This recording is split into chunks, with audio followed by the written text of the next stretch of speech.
Bedtimes. I take care of all the things everyone else needs. But I haven't made time to take care of what I need. Family caregivers are often overloaded. It can feel overwhelming and exhausting. It's no surprise that millions of caregivers experience symptoms of anxiety and depression every year. But help is available, because there may only be one you, but you don't have to do it alone. Head to mentalhealthcareworks.org. That's mentalhealthcareworks.org to learn how to get the support you deserve, because mental health care works when you make the call. If you're experiencing a mental health crisis or thoughts of suicide, dial 988, a message from the American Psychiatric Association Foundation. You need an at-work buddy. Don't stop believing. Somebody to play your favorite music while you grind away. Classic hits from the 70s, 80s, and 90s. Check out Rewind 1039. We play tons of music and never stop the music for more than 90 seconds. Classic hits at work, on the radio at Rewind 1039, or on the Rewind 1039 app. You're listening to WVGM AM and FM Lynchburg, now powered by ESPN Radio and streaming on the VTRN Sports app. Get more on the Sheeler Motor Mile, your trusted dealer serving Southwest Virginia and surrounding areas for over 50 years. With more selection, more value, and more finance options. Plus, your trade is worth more. Shop local and save more with straightforward pricing, plus exceptional service and selection. Your search ends at the Motor Mile. Choose from over 900 quality pre-owned vehicles, plus a massive selection of new car brands in Southwest Virginia. Honda, Hyundai, Toyota, Subaru, Kia, Chevrolet, Mitsubishi, Chrysler, Dodge, Jeep, Ram, plus the used car superstore. 11 new car brands, 900 used vehicles at one location. Volume selling means volume pricing, and we've got more than any other dealer in the area. The Sheeler Motor Mile delivers choices. Here's the difference. Sheeler owns the finance company and makes getting approved for credit simple and easy on the Motor Mile. Flexible financing options for every budget to get you on the road fast. Get more on the Sheeler Motor Mile with a certified friendly staff and no games, no gimmicks. I-81 exit 118C in Christiansburg. Call 866-SHEELER1. Always open at Sheeler.com.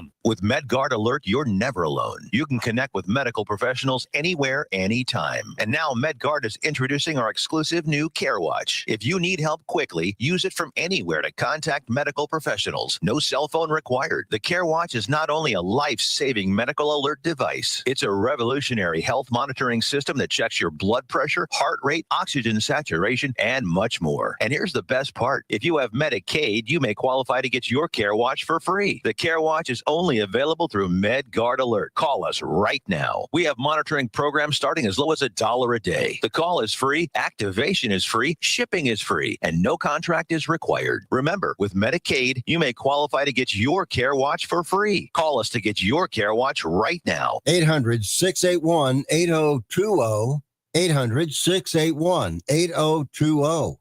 800-681-8020. That's 800-681-8020. Looking for everything happening in and around Central Virginia that used to be in the morning paper? Start your day at the LynchburgPortal.com. Get the latest news updates from Bill Trevero, plus up-to-date weather from VTRN's own in-house meteorologist, Matt Ferguson. So you're always in the know before you head out the door. Want to listen on the go? Stream classic hits on Rewind 103.9. Get breaking local news on WIQO, or catch the best sports talk and play-by-play on VTRN Sports, powered by ESPN Radio, all right from the portal. Looking to save? Check out insane radio deals for great local discounts, or explore local podcasts featuring the voices and stories that make our community special. Plus, connect with local businesses through the Lynchburg Business Alliance directory and stay in the loop on the latest events from Lynchburg Tourism. It's all right here. Local news, weather, sports, deals, and more at the LynchburgPortal.com.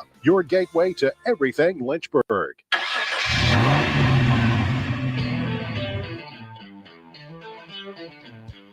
You're stepping into the fast lane on the VTRN Sports app, 93.3 FM and 1320 AM Lynchburg, or by asking Alexa or Google Home, open VTRN Sports Lynchburg.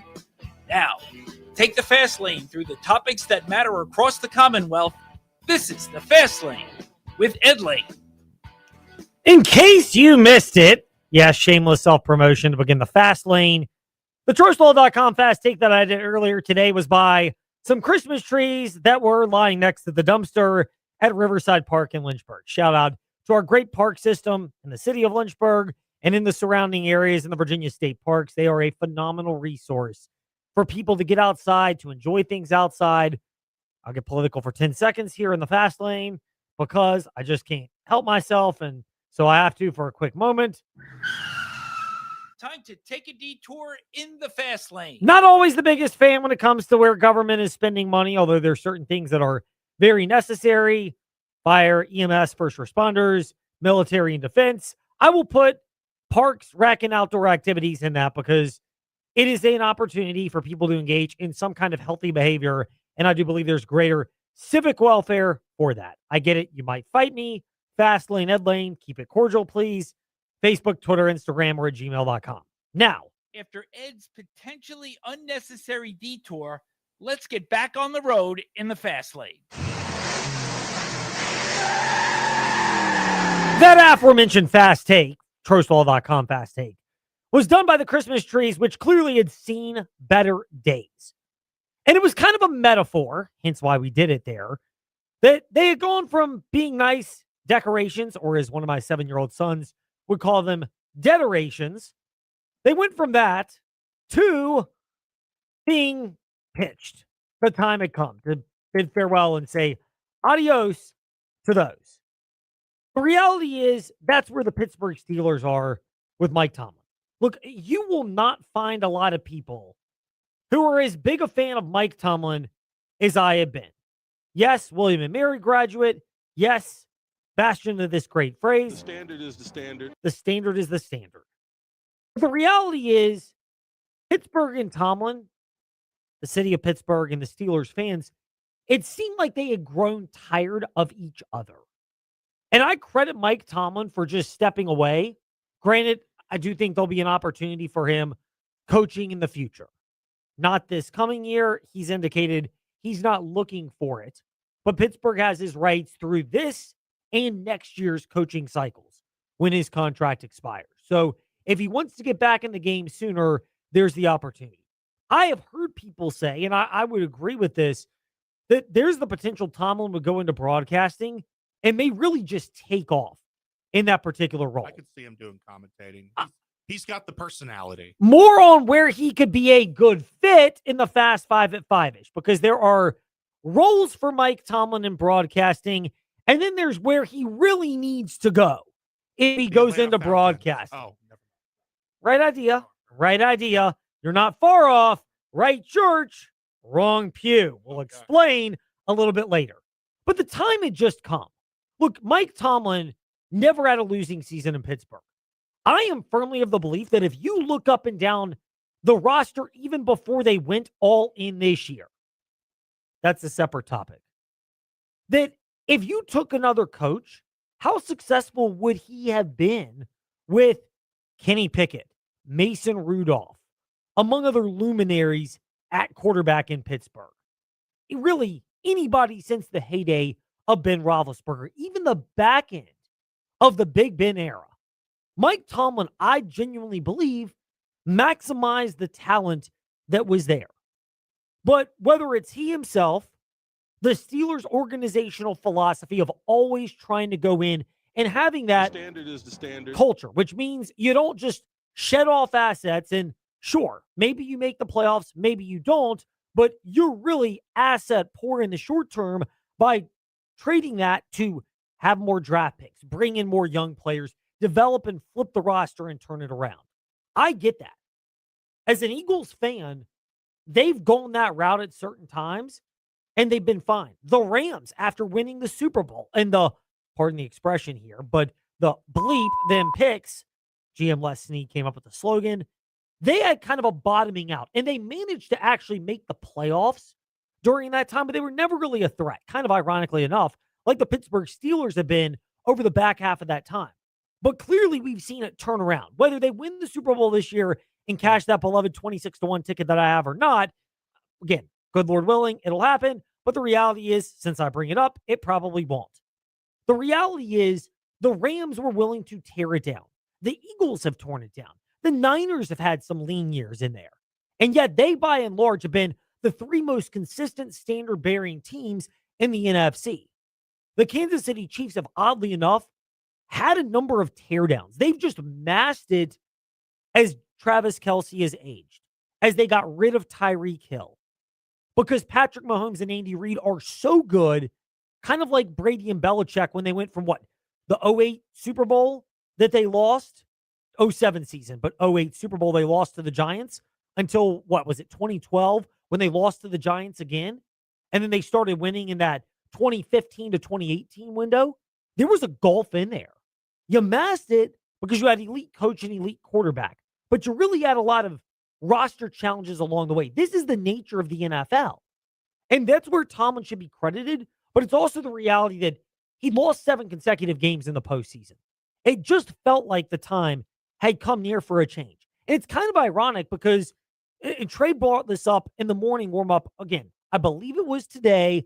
Maybe it was yesterday. You can go back and check it out, the morning warm-up, wherever you listen to podcasts, or at VTRN Sports on Facebook Live and YouTube, because and guess what? We keep receipts. Right there. But the AFC North is going to have an entirely different coaching setup. And as Trey astutely pointed, oddly enough, the one coach that probably deserves to not keep his job is Zach Taylor in Cincinnati, who's sticking around. Stefanski seems like he did more with less in chaotic Cleveland. And then the Ravens and Steelers. Both of those coaches have had successful runs. Both of them have found ways to overcome obvious shortcomings. I think Pittsburgh's is actually more impressive because they did not have a Lamar Jackson at quarterback during that time where you go, how in the world could you not make a Super Bowl with Lamar Jackson at quarterback? I can see how the Steelers did not make a Super Bowl in the late Big Ben era and then since then, because they never really had a good answer at quarterback. And no, I don't count Aaron Rodgers this year, where they traded off a bunch of draft picks to bring in largely veterans, where you kind of felt like it really isn't the Pittsburgh way, but we're going to roll the dice once, and now they're going to have to pay for it this offseason and next. But both of those franchises were in that boat. And it's ironic because yesterday when the Ravens were having their press conference where Steve Bisciotti, the owner of the Ravens, was discussing why they got rid of John Harbaugh despite his successful tenure, here's what Bisciotti had to say when he was brought up during the press conference about the Mike Tomlin news. Mike Tomlin stepped down at Pittsburgh. He did? Is it official? That's what I keep hearing. So is he a candidate here? Holy shit, Mike. Wouldn't that be awesome?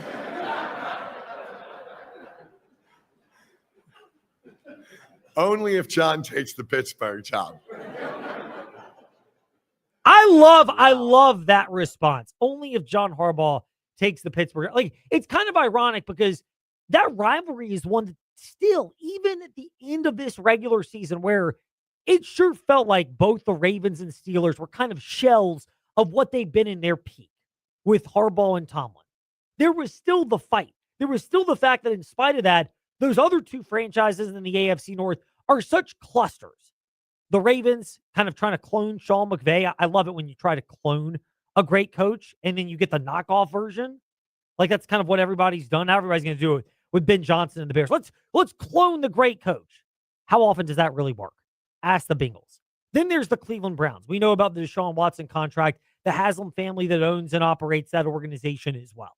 In spite of that, the Ravens and Steelers were still fighting, but I get why their fan bases believe they're capable of more, want more, and expect to be the type of team that contends with full-fledged Kansas City, that can be what Buffalo is this NFL playoff, where there is no Kansas City. And while Buffalo is on the road at Denver, they have flipped to the betting favorite, and most people believe Buffalo is the team that will come out of the AFC. I do think it's relatively wide open, but let's not kid ourselves. Which quarterback in the AFC do you trust the most? Josh Allen, MVP. Bo Nix looks good with Sean Payton, but it's just his second playoff game. Ironically, if he loses, both of them will be to Buffalo. And then the other matchup where Stroud looked good year one, but now it's the defense that's elevated him in Houston against Drake May, who's looked great this year, MVP candidate, but it's his first year as a real functional starter with a functional setup with Mike Vrabel, who I will tip the cap to. I think he and Peyton are really good coaches in the AFC, but it's open is what we're trying to get at. I think I would trust Josh Allen more than Sean McVay in the playoffs. No Chiefs right now. That's the good news, but I don't know. I feel like even with the Broncos' limited experience, they're dangerous. I don't think this is the Patriots here because, like you said, experience, right? They don't have that experience. No, nobody really in the AFC has any experience. But watch out for the Texans. I do think that defense is kind of like what New York Giants defense was back when they were a wild card team and upset the undefeated Patriots. Yeah, or you can go the other version where they played in the wild card round. They won the division, but they ended up beating the Patriots a second time in the Super Bowl. Yeah. Similarly, I know Eli Manning was the quarterback, but it was largely both of them were led by their defense. I do see a merit to that. But when you're talking about where you trust in the AFC, that's the case. So that's why I get why Pittsburgh fans are going, look, the Chiefs are not what they've been. Mahomes and Reed are fantastic. If they get good playmakers and a good offensive line, and that might get flipped this offseason, let's just hypothetically say the Chiefs get Jeremiah Love. You bring him in to complement Patrick Mahomes. Maybe you go out and trade for, A.J. Brown, and Andy Reid finds a way to reunite with another disgruntled wide receiver with somewhat Philadelphia ties. He's managed them before, T.O. and Tyreek Hill, who are high maintenance but productive divas. Like, again, the Chiefs could look vastly different. But that's where I get why the Steelers fans were frustrated. And, people point to when it went south. As an Eagles fan, I look at last year, oddly enough, where the Eagles went on a 10-plus minute drive that was 90-plus yards, but they never actually got to the end zone because they just kneeled it out at the end of the fourth quarter in Philadelphia. And I just sat there and go, as great as Tomlin's teams have been in Pittsburgh, that would never have happened in the Mike Tomlin heyday. And you kind of had a lot of that. They found a way to duct tape their way. I do believe Tomlin outcoached similarly talented teams, but there was never a, hey, we're going to bottom out, or hey, we're going to go ahead and forego the cheap Band-Aid veteran options, or we'll add some, but we're really going to commit to otherwise building with draft picks. And even in part, maybe that means maneuvering in the draft. Maybe that means trading veterans for draft picks. It never went there, and I get why Tomlin wouldn't want it. I get why Pittsburgh wouldn't want it, but I also get why their fans are frustrated with that direction, and why Tomlin was just like, look, at some point, I'm done. Maybe I'm not appreciated, but maybe it's best for both parties to step away. And look, there are a lot of cases where good coaches have left their opportunity, and it was the right call for both parties, and those parties and the coaches could succeed without them. There are 4 examples immediately. Well, let's presume Pittsburgh will do well. They've historically done it. But look at the other examples. Again, I'll tip Baltimore the benefit of the doubt. But Andy Reid left Philadelphia to go to Kansas City. Both of them perform well. Philadelphia has won 2 Super Bowls since then. I don't think they've had a better coach than Andy Reid, but they've been able to structure the organization they want with the GM in the front office carrying the weight, and they are really good at creating a very talent-heavy setup, as we've seen the last 10 years, in Philly in particular. And then the Indianapolis Colts with Tony Dungy and his departure from Tampa Bay to Indianapolis. Tampa Bay won a Super Bowl. You could argue John Gruden kind of won with Dungy's pieces and then continue to go downhill. I kind of have made that argument, in fact, myself. But they managed to get what they wanted with the departure of Dungy, which was the immediate boost to win a Super Bowl. Total teardown, but Brady carrying the way with Bruce Arians. Let's be honest, it was Brady who helped implement that culture to a large degree, but they've won a second one since then. So it's not all turned out bad. Meanwhile, Dungy went to the Colts, had another good run, and finally got to hoist his own Lombardi trophy. So there are examples where this can be mutually beneficial. I think the Ravens are one of those cases where I'll trust what they have, and the Steelers I'd put in that category as well. And yet in all of those cases, Dungy leaving Tampa, Reid leaving Philly, Harbaugh leaving Baltimore, and now Tomlin leaving Pittsburgh, where it was time for both parties to make the change. I agree. And I will say, I love how the Ravens have been more open in this situation. That press conference was nothing but open to the media and open to the public. Look, Harbaugh was probably going to go even if we had won against the Steelers. If we lost in the playoffs, we were going to depart from Harbaugh. I'm interested to see how open Rooney and the Steelers are going to be in these next couple of days. If they are going to be open, I'm interested to see how they approach the fanfare and the media. I am as well. I'm very interested in how Pittsburgh approaches what's next for them. We'll get to the Mike Tomlin angle to that in a moment. But again, you won't find as big of a Tomlin apologist and supporter and fan as I am, but I can fully admit the last couple of years, it became time for a change. And again, thinking as an Eagles fan, that game last year, 10-plus minute drive, 90-something yards, took off all 10 minutes and change of the fourth quarter, and they kneeled it out at the end. That was not Pittsburgh defense, and it never felt like they recaptured that type of identity from that point forward. Even though they made the playoffs the last couple of years and they found a way to get through, it never felt like they were Pittsburgh in the playoffs with a threat. Yeah. And Tomlin's had a good run. He's worthy of what he's done, but I commend him as well for stepping away. And Pittsburgh's also intriguing, like you brought up, because they took a chance on Mike Tomlin. And it would not surprise me. I know he's the betting favorite, and I have not heard yet and gotten into the whole weeds on who the betting favorite should be based on the NFL insiders. But the idea of a dark horse candidate, people have pointed to Brian Flores. I absolutely could see that. Yeah. Tomlin gave him a chance after Miami fired him, and then he sued Miami / the NFL for how that all went down. It was the Steelers and Tomlin who gave that opportunity. I could see that coming about. Yeah. It wouldn't surprise me. People have said Marcus Freeman's going to go back to Notre Dame. That's a topic we'll get to probably tomorrow in the Fast Lane. I genuinely believe now if Freeman's getting axed out as the Steelers open up, okay, that's when I believe he's less likely to go. But, if there was an opportunity that might compel you to leave Notre Dame, there are not a lot of them in sports. As much as I bash Notre Dame, look, it's one of the golden, pun intended, jobs in sports, the Golden Domers. Yeah. But the Steelers are one of those where you might go in all of sports, they may be even more of a crown jewel than Notre Dame in the perception of legacy in football because it's at the NFL, not at college. Yeah. I can understand that. Yeah. But I know I'm kind of splitting hairs with that. Yeah. But it wouldn't shock me if the Steelers go with an out of left field candidate. Like there are a number of coaches there that maybe have not gotten an opportunity. Could be an offensive mind, could be another CEO type defensive leader that's young. Because Pittsburgh may bristle at that because that's the way Tomlin was at the end. But at the beginning, a lot of the time, when you bring that on, you can have a lot of success.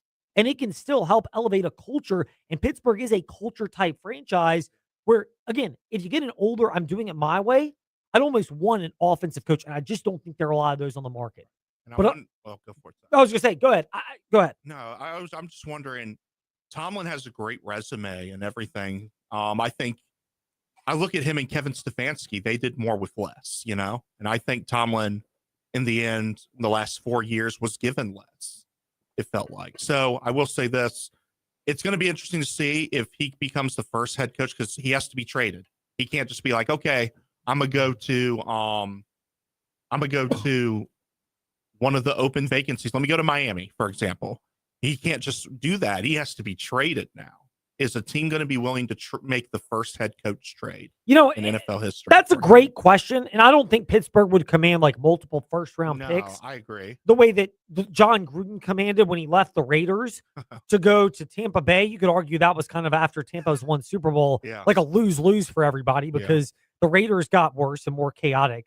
John Gruden did win a Super Bowl with Tampa Bay, but after that, the shine went off of his star. In Tampa, they got what they wanted getting rid of Dungy initially, but again, you can kind of, I know I'm backtracking off my comments earlier. Maybe that's the example of when the mutual split happens and nobody wins or very few parties win. But, I think it's a great point on Mike Tomlin and where the Steelers go from here. And again, it's this season and this coaching cycle 26 and next coaching cycle 27 where you're going to have to find out what happens and if Tomlin goes.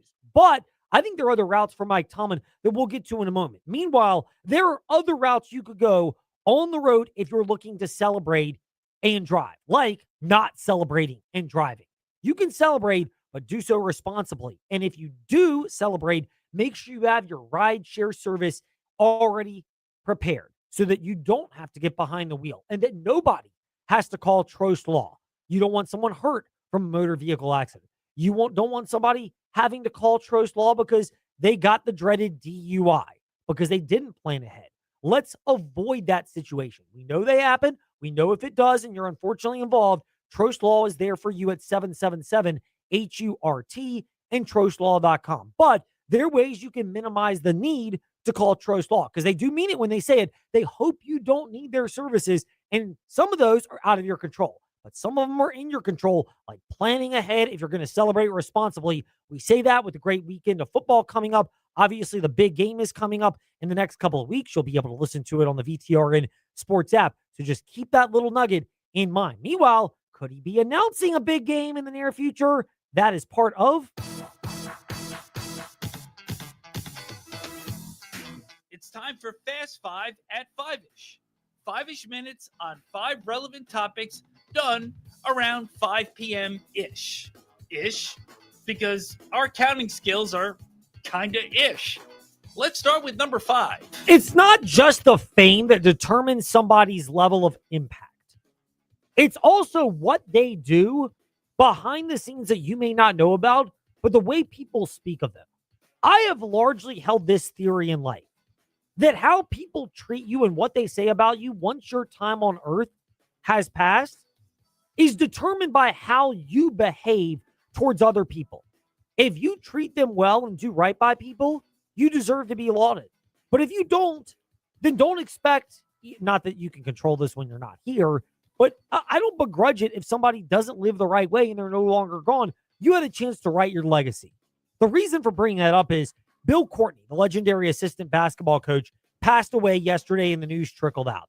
We've not heard from Mike Young of Virginia Tech, although I would imagine you will hear thoughts from him in the post-game show tonight, if not before, when we bring you Virginia Tech basketball 8:30 at SMU this evening tonight, 93.3 FM and the VTRN Sports app. But Bill Courtney passing away, the assistant coach, go back and listen to the press conferences. Ryan Odom getting very choked up and emotional after Virginia's victory against Louisville last night. And then today, over in our spot, Richie McKay, Liberty men's basketball coach, opening his media availability, which was about 20 minutes long, with those same sentiments. That's one of those where you may not know a lot about Bill Courtney. I don't know a ton other than the fact that he's got ties to Tech and UVA, but he's such a well-regarded assistant coach that when you have multiple people speaking about his impact in a glowing positive way and getting emotional, that says a lot about what somebody can mean, even if they don't have the level of fame that you might associate with them. Meanwhile, Mike Tomlin's next destination could be a broadcast booth near you. Based on those that cover this in greater depth, and his credentials as a Super Bowl winning Pittsburgh Steelers coach, and the fact that generally Steelers and Cowboys are the two franchises that set you up very well to be in a broadcast position. It seems like anybody would want and find a slot for Mike Tomlin. Fox is viewed as the leader because they have not filled their studio void from Jimmy Johnson's departure with a coach. They've had Gronk, they've had Edelman, they've had Terry Bradshaw, they've had Howie Long, but they've never really had that former coaching presence. Insert Mike Tomlin. It is mighty convenient when respected reporters like Andrew Marchand of The Athletic or Richard Deitch of Sports Business Journal, when they make those comments, John Aranda Puck as well, I go with they can't all be wrong and someone else is right. But my dream scenario would actually be this. Not taking over for Matt Ryan in the CBS studio, but please take over for Tony Romo and pair him with Jim Nantz. All right, TJ, it is time for you to get your confession on. Here in the Fast Lane. You are a Cowboy fan. Yeah. How would you grade Tony Romo as a game analyst relative, especially to Troy Aikman? Relative to Troy Aikman, I think he's below Troy Aikman right now. I think when he started out, he was right there, but he's just become cringe to listen to sometimes. You have earned, not that you haven't already, but you have earned more praise in a larger special place in my heart. Because Tony Romo is the guy that started off real hot and knew how to push all the right buttons and get everyone excited. He's like classic entrepreneur syndrome.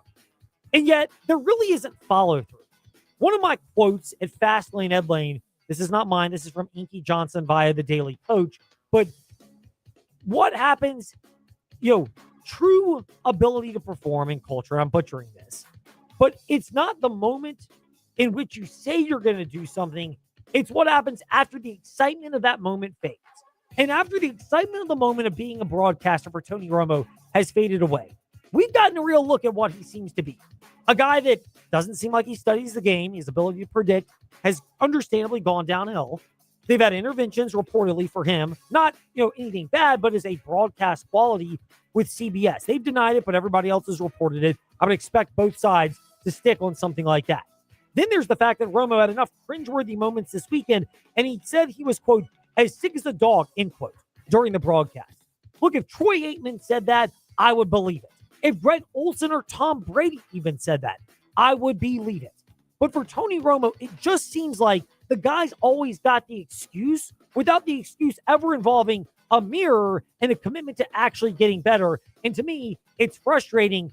Put him in the studio where those that don't watch studio programming, like myself, don't have to actually consume him, and we could replace him with Mike Tomlin, and it would be an upgrade for all parties involved. I thought you listened to VTRN, Ed. What are you doing listening to live TV broadcast? Well, that's a great question here, and the reality is I do listen to the VTRN Sports app when I'm around and when I'm available in the Lynchburg area, but there are times where I walk in to somebody else's house and they have the broadcast on, and it is a little bit rude to pull up my VTRN Sports app on the phone that I am showing you right now. Meanwhile, and I know Bob Alvis is patiently waiting, but we have to get to number 3. Dante Moore staying at Oregon.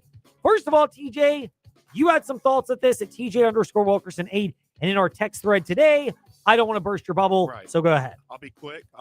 Dante Moore, I think it was the right decision. Yes, he's a top prospect, but it's clear he needs a little more coaching in the college level.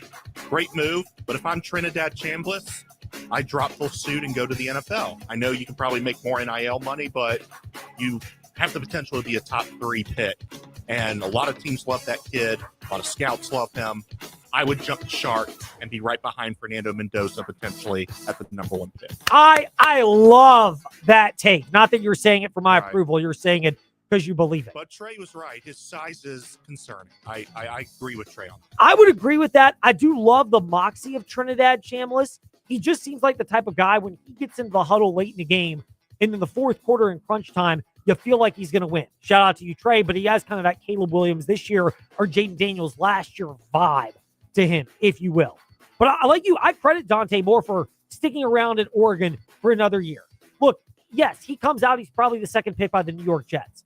What's the worst that happens? He goes back to Oregon, develops better, and is better equipped to probably be a New York Jet next year because they're bad enough and poorly run enough that he may get another crack at representing that franchise. Glenn, I trust. Yes, no sarcasm at all when it comes to how Aaron Glenn has performed. But, look, I've gotten on Dante Moore for his lack of maturity in certain areas, but I tip my cap to him. And if anything, Oregon's got a nice thing going. Moore waited his turn, became the starter this year, then could stick around for one more year. It seems like they're pitching that concept to Dylan Raiola, who could stick around at Oregon. I actually like that move for Raiola even more than getting back in the portal and going to a high-bidding medium team like LSU or Miami or Tennessee where they might pay him more. I like this where you can actually sit around, marinate in season because you get that opportunity. It is so rare for quarterbacks. And he's hurt too. He's got it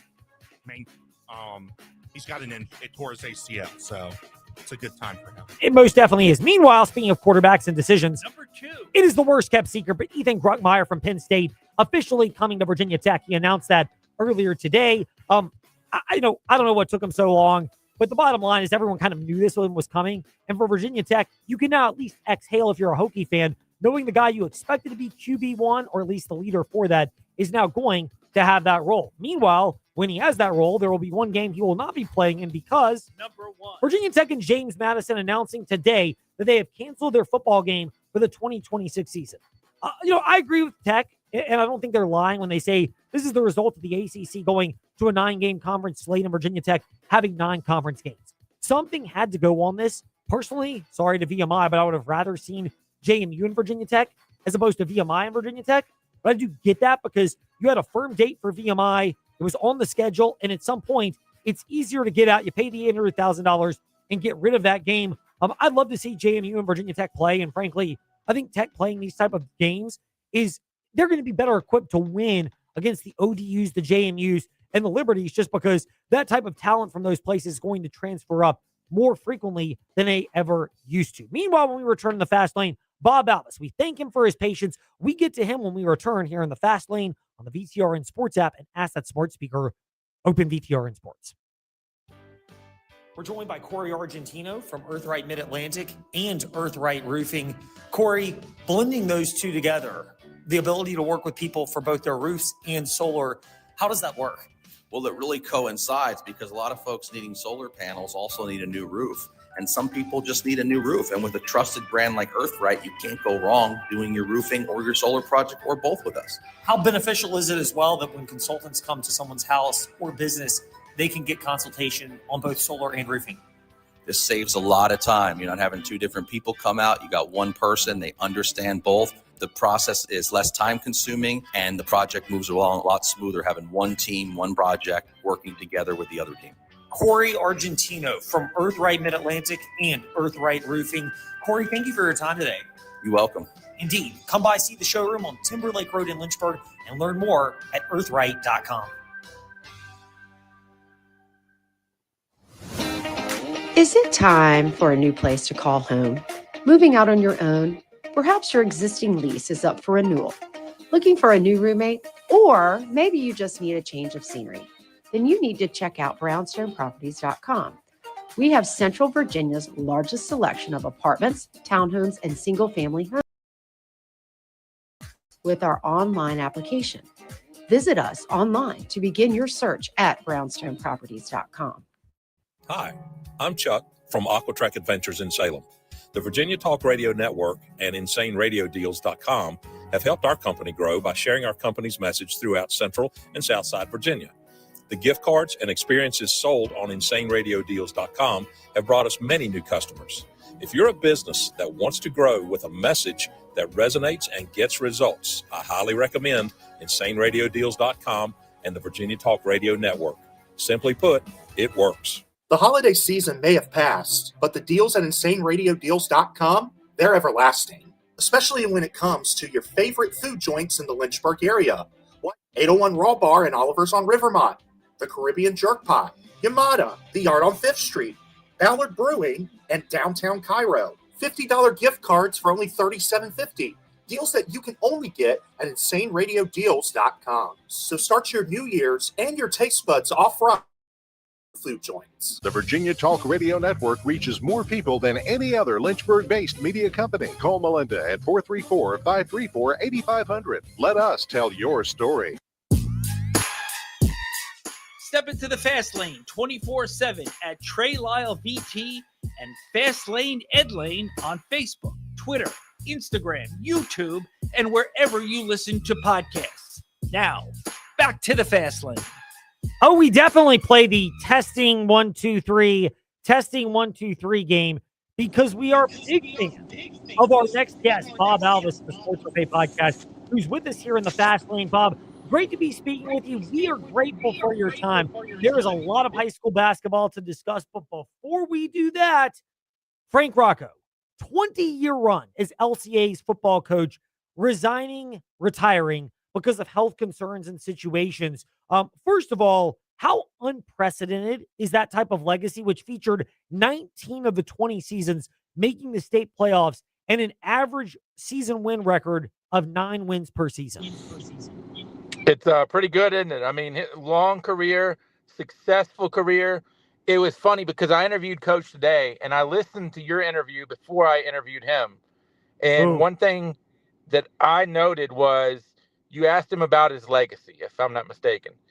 And to me, Frank Rocco's legacy is the people that not necessarily he gave second chances to, but the people that maybe he put in more a positive light. Obviously, anytime a coach wins state championships, that's going to be a big deal. You know, you hear about it in college, graduation rates are going to be a big deal. By the way, RIP Bill Courtney, I heard you talking about him. I've instructed my children to take attendance at my visitation and funeral because I'm coming back to haunt all of you that do not come.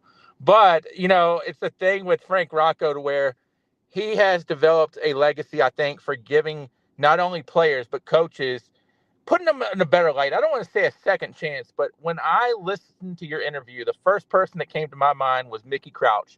And Mickey Crouch is a coach who coached at Amherst probably in the 90s. He coached at Alta Vista. He's coached at a lot of places, but you had one of two opinions with Coach Crouch. Either you loved him, which his players did, or you were not a big fan, which a lot of people weren't either. I interviewed him, never had a problem with him. But I think the biggest thing is he was on Coach Rocco's staff towards the end of his coaching career. And I found Coach Crouch to be nothing but grateful, personable, and everything. And, Coach Crouch had that old school football coach mentality to where he would give it to you up one and down the other. And in today's society, as you and I both know, that does not always work. Yeah, I think the one thing that jumped out to me about Frank Rocco, and I would say it does about, the good coaches that have had success and stability in our area, the three that come to mind were Rocco and now Brad Bradley at Heritage, and he's becoming this way, but JT Cruz at Jefferson Forest are the three that jump out. But the others fit this description as well, and that is coaches where the parents allow them, I wouldn't say mean, but they coach hard, being demanding, and that being something that enables programs to have enduring success. I think if you have W's, the parents will kind of I don't want to say we'll let things go, but things can be let go a little bit more, to where if you don't have W's, then everything is under the microscope drastically. So, hey, but Coach Rocco, you got to give him props to what he dealt with, because a lot of people too, they always bring up the R word with LCA. And I think Frank Rocco handled anytime a recruiting talk came up, it was handled gracefully by Frank Rocco. And you got to remember, he was in that position too of being the athletic director for a while. Yeah, he was. And look, people have brought that up. The Logan Thomas family situation has gotten the most headlines of anything when it comes to school relocation. But I get it. But do people often forget the nature of LCA is because they are a private school, there is no set of people that are zoned to the LCA district. So in essence, they're going to have to bring in people that are not zoned to LCA. 100%. And we can get into that conversation when I'm deceased. Reasonable, but glad you gave us what we wanted, Bob, which is confirmation bias. Always a big thing for us here in the Fast Lane. Bob, there's so many angles to the retirement of Frank Rocco and his tenure at LCA. One of the big things, though, that jumps out to me is he did this early in the offseason, and he did it not the year that Gideon Davidson and Easton Ware left, but the next year, so they had a chance to build a foundation. How much is that timing a part of the Frank Rocco legacy? I don't know. I mean, it was funny. I joked because I normally hear things. I normally get tipped off a little bit, and I had no idea that this had happened. I mean, I could have guessed it was probably coming because has Coach Rocco talked with you? I mean, he did have some health issues that were kind of serious to, you might have to step down at some point. I think a lot of people thought it was going to be after last year. I think you could argue that, hey, I don't want to leave somebody in a situation to where I'm losing two really highly touted recruits to an ACC school not named Virginia or Virginia Tech. So I'm going to stick it out one more year. And, it's like let's be honest here. They were not a bad football team this year. They're not going to be a bad one next year. But I think Frank Rocco does have that class to where I'm not going to leave the cupboard bare minimum empty. That's a great point from Bob Alvis, and he makes them regularly in the Sports Buffet podcast, and he's grateful to do that for us right now here in the Fast Lane. Bob, pivoting from football to basketball, but we will stick with LCA. What a last week they've had. They lost to Rustburg Friday night. I don't think Matt Klein will bring this up, but we can because we're professional speculators. But there may have been a look ahead because of Western Albemarle on Saturday, but the ability to flip the switch and rally, is that one of those where it may be good for all parties? LCA realized the value of looking one game at a time. They see what they can do what can happen if they're not focused, but also what can happen when they are. And then on top of that, Rustburg gets a victory that helps show that the Seminole District is, as many expected, a district where on any given night anybody can get a win. Well, I can tell you, Matt Klein wanted to be 2-0. Not 1-1, because Division III has it a little bit different because they're going off a point percentage, where Division IV, which is your Jefferson Forest, EC Glass, and so forth, they're going off winning percentage. Don't get me wrong, the Western Albemarle win is big. Plus, I think you're going to probably see them down the road. Rustburg's going to have to catch lightning in a bottle to get up there. But, if you're LCA, I don't want to say you can't be losing those games, but really I could argue you can't lose any right now. You've got to beat the teams that you're supposed to beat. You're ahead of them in the standings, so I can argue that's a team that you are supposed to beat. But I'll tell you what, they recovered pretty nicely, didn't they? Yes, they did. I mean, it's quite the recovery for LCA when you lose to Rustburg and then you bounce back and get a victory against one of the best teams in the region. Is there an element as well for these teams right now of getting yourself prepared, not just for the brunt of Seminole District play, but for understanding what might await down the road when you get to the playoffs? Well, I talked with LCA's coach, girls coach Paul Redgate last night, and his point is, we haven't played a lot of the Division IV schools yet, so we haven't had the opportunity to really get up in the points yet. If you look at the rankings right now, LCA is not high up there right now in the boys and the girls, and maybe higher in the girls, but the guys are not very high at all. And you've got to figure that it's going to come up once they.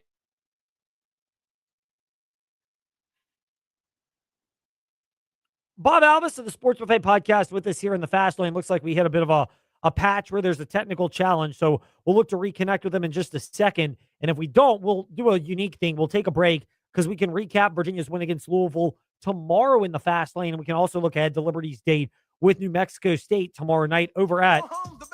So why don't we do that? Why don't we reconnect with Bob Alvis in just a moment? We've got a moment. We'll get to a break. We've got plenty more to discuss with Bob Alvis about the rest of the Seminole District, some other developments when it comes to high school sports, including the action. So we'll take a break. We'll come back. We'll get Bob Alvis on. We've got plenty of time. We want to make sure we don't rush him through this and then have to rush the last segment. So it's a convenient way to split things, which we'll do right now here in the Fast Lane.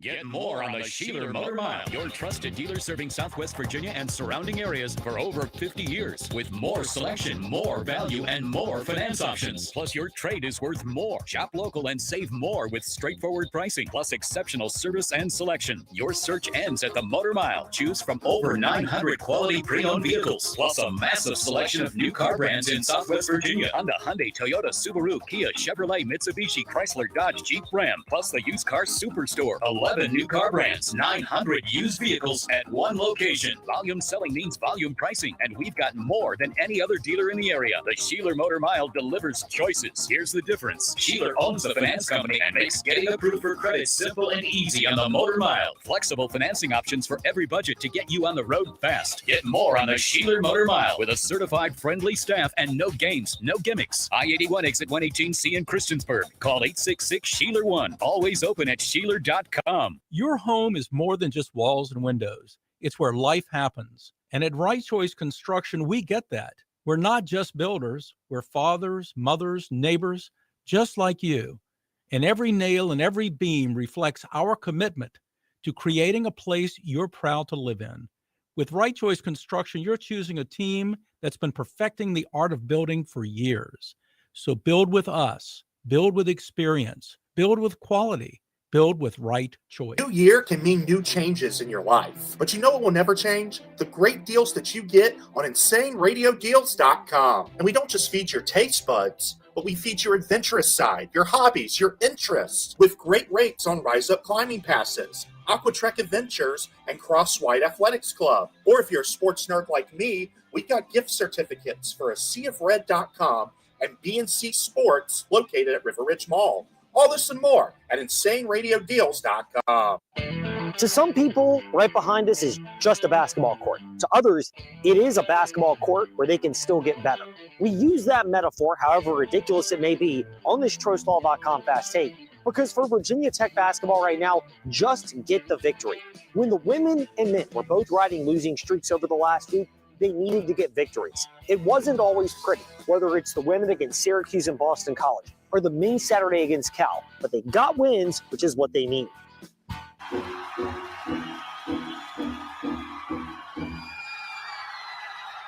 Step into the Fast Lane 24/7 at Trey Lyle VT and Fast Lane Ed Lane on Facebook, Twitter, Instagram, YouTube, and wherever you listen to podcasts. Now, back to the Fast Lane. Little did Bob Alvis of the Sports Buffet podcast know, but he was just setting us up to have a split segment with him today in the Fast Lane because we value that insight so very much. Well, I mean, we do. We have him on weekly here in the Fast Lane. It's fantastic. A lot of our first segment was about Frank Rocco and his time at LCA and then sticking with Bulldog basketball because of the way the men had an interesting week, losing to Rustburg Friday, but the big victory over Western Albemarle the following day. And, of course, last night, relatively convincing victory as well in Seminole District play. So they're in a very smooth spot But big picture, Bob, we've touched on a lot of Seminole District play so far.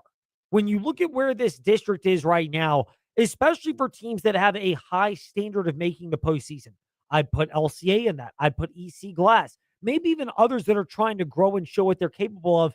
How much of this time right now is getting battle tested, facing different styles, and making sure you know what it's like to be locked in and night out? I think you hit the nail on the head totally because, everybody's got to get battle tested. Everybody's got to get this figured out. Everybody's got to get comfortable with, being uncomfortable, shall we say. But I think definitely EC Glass and LCA are probably going to be good to go by the time playoffs hits. Don't forget about Liberty Bedford as well. But those three schools, what happens if you've got to go on the road at some point? I mean, might not get to play at the friendly confines for, all the games you want.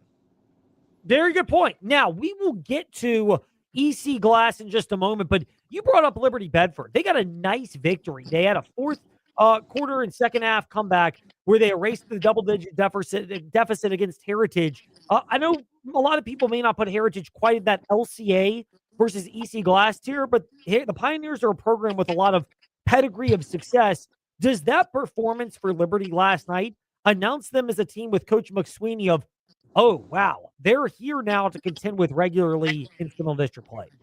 I think John McSweeney will tell you we need every win we can get. We're not doing anything yet. We haven't done anything yet.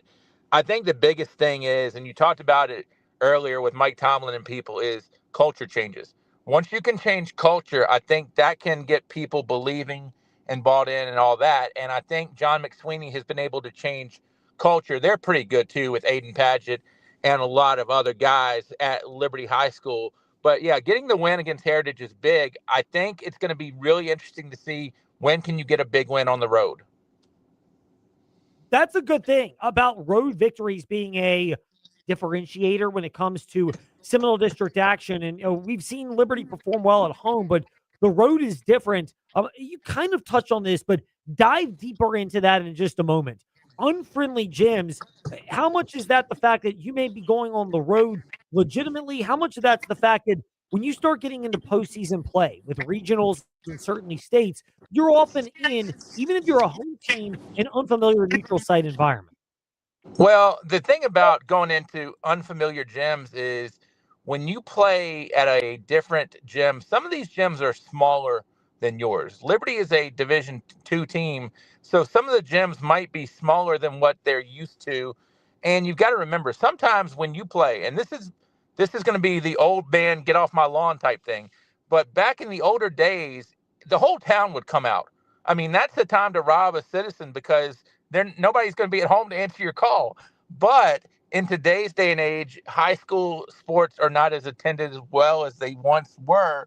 So it can be a situation to where the home court or home field advantage is not what it used to be. But you know what? Put somebody on the cheese wagon for 2 hours and their legs. Hey, even when I went with you and Coach Kennedy up to Sharando, my legs weren't super duper crisp. So, yeah, and I kids had to at stand. 16 aren't either. Go ahead. I was going to say, I had to stand. It really took something out of me. Mm-hmm. Yeah, and I mean, think about this. Anytime you are sitting to where you are kind of in a cramped position for an hour and a half, and we're not going to take a bathroom break every 15 minutes so you can stretch your legs, but you're looking at a trip maybe for Liberty to like a Floyd County. For an LCA or Glass, you might be looking at a trip to, the Valley or Northern Virginia. I mean, those are not trips to where you can just say, hey, time to hit the restroom. Yeah, you got to find a way to figure it out and stretch out and get your mind right, and that's where the challenge comes in for a road environment. Okay, we've delayed it long enough with Bob Alvis of the Sports Buffet podcast. Heritage, they were on the losing end of that against Liberty. Any belief that they were in maybe a look-ahead spot with a big showdown against Glass looming on Thursday? It's funny. I talked to your boy today, Bryson Gordon, and paper says EC Glass probably comfortably winning going away. Anytime you have an EC Glass and a Heritage rivalry, paper goes away because you can't count on paper being the decider. I don't know if it was a look ahead or not, but I mean, probably doesn't help. I like paper goes away. That is, hopefully we don't go away from your heart for insight, Bob. I hope that doesn't happen. Now, there's also the reality of the matchup for Heritage against Glass in boys basketball. They were supposed to play before the new year, but the inclement weather forced that. So now you've got two in a couple of week time frame, the first of which is Thursday night. How good is this EC Glass defense? I think it's good. I think it's real good. I mean, they came back against LCA when they were down 16 heading into the fourth quarter. I think they're real good. The test is going to be offensively, I think, because you don't have an Omandre Harris. I mean, do you have that guy you can just hand the ball to and say, go get me two? Maybe. But going to get me two in January and going to get me two in February, late February, early March is totally different.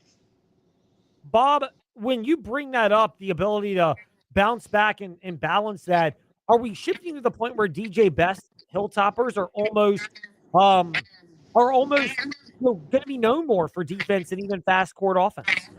I think so, but I also think that what DJ Best has done is what a lot of coaches want to do, because our goal is beyond district at this point. Yeah, we respect the district, but I can think of like Jefferson Forest Cross Country has been a killer for so many years that, yeah, we got to get out of the district, but we're looking ahead to regionals and state meets. That's where we're equipping our guys. You were there at Media Day 2 when DJ Best talked about we went out and we played a loaded schedule in the summer. We went to, team camps all over the place. So I think what they're doing is good. But yeah, I mean, I always have come to the point, if you can have the other team score 32, you only need to score 33. Yeah. I mean, that's a good way to look at it, Bob. I like that. Shifting off of that, we've touched a lot on boys basketball. We'll get a little girls basketball in here in our chat with Bob Alvis of the Sports Buffet podcast. LCA, is it them, then Liberty, then a gap? How do you view the Seminole District where LCA looks like they may be one of those teams in girls basketball that could be playing deep into the month of March? If LCA can hit their outside shots, I think they might be as close to, I don't want to say unbeatable, but that's as close to perfection and unbeatable as you can get. Paul Redgate, I've known for many years. He's got a coach's eye. They won soundly last night over Brookville, but he can still find something they need to work on in a 40-point win. And that's a sign of a coach and a team that is hungry. I think LCA is in a very good boat, but, I hate to be the coach speak here, but I talked to so many of them, one game at a time. Once you win one, you get better, you're ready for the next one, and so on and so forth. Liberty's got to get going, and I think get some good momentum. I talked to Justin Waldron, head coach, today. They got a big win over Heritage last night, but I think they've got to keep the ball rolling and not continue this stock market up and down thing. I like that comment about Liberty because they, Heritage, entering that game 9-1 and 3-0 in the Seminole look like a good team. It shows the potential that's there for Liberty. But right now, is the big thing for them. Shania Browning, she dropped 30 last night. When she's on, she's, is tough of a force to defend. But Liberty needs consistency out of the rest of their team. Well, I mean, I think when you look at it, Shania Brown is a force, no doubt, in the Seminole District. When you had a player like Sierra St. John in the past years for Liberty, when you lose that number 2, I think it's tough. And it's tough for somebody else to step up into that role and be the number 2. But, I mean, a lot of people will talk about how good was Jordan without Pippen, how good was Shaq without Kobe, or how good was Kobe without Shaq. So you always need to have a Robin to Batman. And sometimes it can be hard to find where's Robin. Yeah, sometimes it's not where's Waldo, it's where's Robin. Right. Meanwhile, where's Bob? That's always the question that we love asking from Bob Alvis of the Sports Buffet podcast, who's with us here in the Fast Lane. Bob, great to speak with you as always. Thank you for going a little over and for being a split segment guest today in the Fast Lane. You have entered new territory for which you should feel very honored and proud. No worries. I'm just trying to turn the one Alvis at a time into the Virginia Talk Radio Network. We'll take every member of your family, friends, fan club that wants to listen. VTR and Sports App, 93.3 FM. I tell this in advertising pitches all the time. We don't care how people are listening to the Virginia Talk Radio Network as long as they're listening and patronizing our partners. That's all that matters to us. Well, I'm not going to reproduce anymore, but we've got people now in the Alvis family that are that are fans of all the good music and all the good talk. Yes. That enough warms my heart. Bob, thank you for your time in all seriousness. Grateful to chat with you in the fast lane and look forward to another weekend and when we can discuss it and, recap a big EC Glass Heritage game as well. Have a good one, Ed. Thanks for your time. Our pleasure. Bob Alvis with us here in the fast lane. I love the fact that, it looks like the Seminole District, though, you've got the teams that are at the top, like we mentioned before with LCA in girls more than boys basketball. Sorry to my guy, Matt Klein at LCA, but they lost at home to Glass. Glass is undefeated. I know the Bulldogs will get another crack at them later, but hey, you gotta go with where we are right now. I know it could change, but we're going where we are right now in the moment. But there's enough depth in this district that you can get picked off on any night, and maybe it is Glass at some point. Certainly LCA has found that out. Liberty and girls basketball, they took a while to get going. And personally, I like that when there's that type of competitive balance in Seminole and Dogwood District action. Meanwhile, tomorrow in the fast lane, competitive balance. Is there going to be that in the Australian Open? We'll get some of that. Plus, NFL playoffs with Drew Dinsick, Chief Vibes guy. We bring the positive vibes. Plus, thoughts on the Liberty Flames. Tomorrow should be the night where they get a third 1,000-point scorer off of this roster. All of that tomorrow in the fast lane on the VTRN Sports app. And as that smart speaker, open VTRN Sports. Thanks for listening to The Fast Lane on VTRN Sports, 93.3 FM, W227 BG Timberlake, and 1320 AM, WVGM Lynchburg. This is Sports Center. I'm Christine Lisi. It's back to school for Oregon quarterback Dante Moore. He'll return to the Ducks for the 2026 college football season.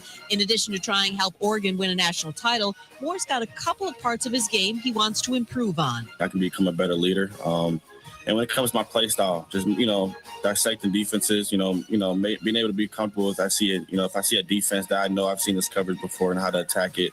And there's a lot of great memories. And, of course, I'm still 20 years old, so I'm still young, and I have a lot of memories to make out here in college. I'm excited to be around the guys. Oregon quarterback Dante Moore. By going back to the Ducks, Moore gave up a shot to be the top pick in the upcoming NFL draft. He will project near the top of a loaded QB class for 2027.